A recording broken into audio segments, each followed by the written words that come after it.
Jim, obviously you've been through everything at this point, ups and downs, goods and bad. But I guess how good did it feel to have such an amazing performance last time out and kind of get off that slide? It felt great. Like when you're dealing with any loss, you get one loss, you always want to come back and like erase it, right? So, it felt good to get back in the W column and do it in a pretty cool way. Yeah, no doubt. I wonder, like, when you do stuff for losses, I mean, it's tough for anybody, right? It's the worst thing in the world. But at your point in your career, does the family start going, we don't want to see you go through this anymore. Why don't you hang this stuff? Why are we still doing this? No, my kids are like, you're going to fight for another 10 years, right? It's there's ups and downs to it. But, like, I mean, granted, you take a little more bruising, a little more like cuts in a fight, but the most banged up they see me is from training sessions, So, that's just the life. It's not terrible, terribly bad. It's not the worst thing. It's a brief moment. A 15-minute fight is 1% of your day, So, like, sometimes it goes the other way, and you're not there. And sometimes things come out that's like awesome and amazing, and you have great performances. But in the grand scheme of things, it's such that small portion, So like, nobody likes having two black eyes and limping around and like picking up the kids from daycare, and you look like a zombie. But that's the lifestyle that I chose. So we're cool with it. That's awesome. How much does MMA take up in terms of your day? Like, I see like your social media. I mean, you're at basketball games and wrestling tournaments and all kinds of stuff. So I mean, is it like just a tiny part of your life at this point? And is maybe that a good thing that it's not all encompassing at all times? Well, I've never been one of those guys that is like just a fighter. Right, like there's always been other stuff, and I remember Cerrone saying something about it where he's like, I got to be me, when people were giving him crap for doing all the awesome shit that he does, and I've always kind of been the same way where it's like, I'm afforded this luxury of really being able to make my own schedule when it comes to training, so I kind of abuse it, so like. I get my training in when I can have my training partners and trainers there and stuff like that. But I do all these other things, and I'm not good at taking pictures while I'm training. Like it's never been my thing. But yeah, so there's constantly stuff going on, and lately with the kids in the sports and stuff like that, it's the last like couple weeks has just been a whirlwind of wrestling matches and basketball games, and my daughter has a dance recital this weekend, and it's just been crazy. My wife and I have been like two ships in the night, just passing, like, hey, how you going? See you later. Living in my truck, so it's not the best, right? But it's still fun. That's awesome. So this matchup with Nicolas, I'm just curious what you think about it, right? Because I felt like it was weird when they put it together the first time. I mean, obviously you're the uber veteran, he's making the newcomer, and now they put it back together. Was it kind of weird for you that like, why does this guy's name keep coming up for me? I did kind of think it was weird when it came up again. With the opportunity to fight, I expected him to take another fight. But whatever happened, So it's.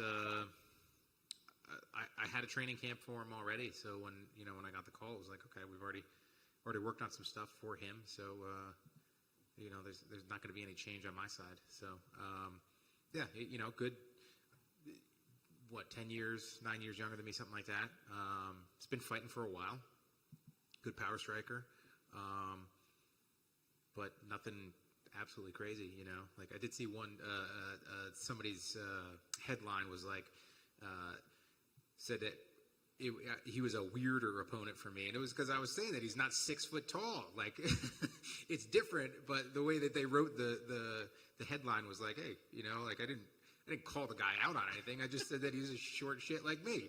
Like, so Yeah, I think it's a good matchup.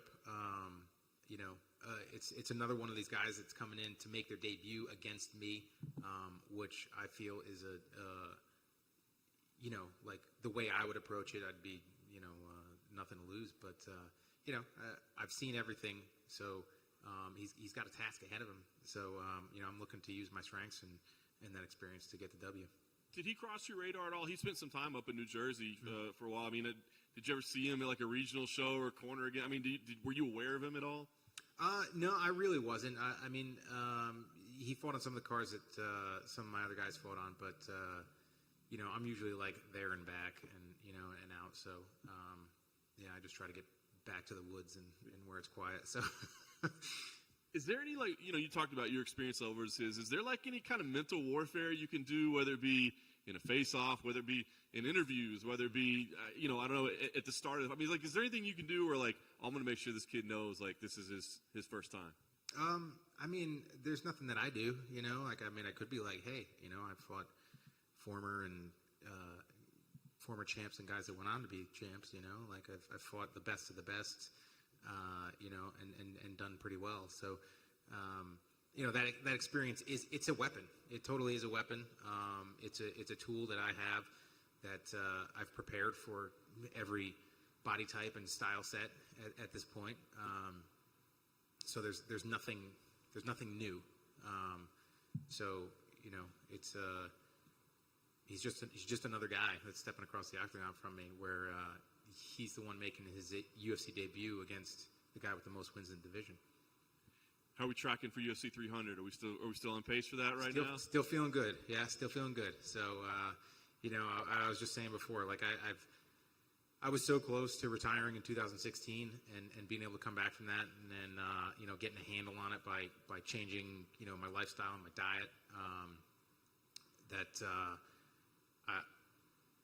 I'm okay talking about it. Because I had made that decision, I was crawling to get to UFC 196 so that I could ask to fight on 200 to retire. So the decision has already been made, and the idea of making that last walk has already been put into my head. And I don't think that's a bad thing because I'm embracing the opportunities, and I get to fight. I get to continue to fight where it's I almost had to hang them up. Yeah, I'm enjoying the ride, and I'm going to enjoy it as long as I can. And, I'm also prepared, for when that day comes. And, I can't wait. I can't wait to know that I'm walking to the octagon for the last time. It's going to be exciting for me. So I'm really hoping that it's, in front of everybody. That's awesome. Does this feel just like bonus time in your career, basically? Yeah, it really does. It really does. I don't know if you guys get there, but I think there's a difference in my attitude and my approach, when I started to come out of that. At least I feel, maybe everybody else didn't notice it, but it was kind of just a new opportunity, because it was hell. It sucked, and even finding out when I got sick and having that first couple months of I felt way better, I was at a 9, and then I was oh well, we came back to 50%, but it still wasn't anywhere near 100%. So I had some tough times after that too, but yeah, it's cool to still be able to be doing this, and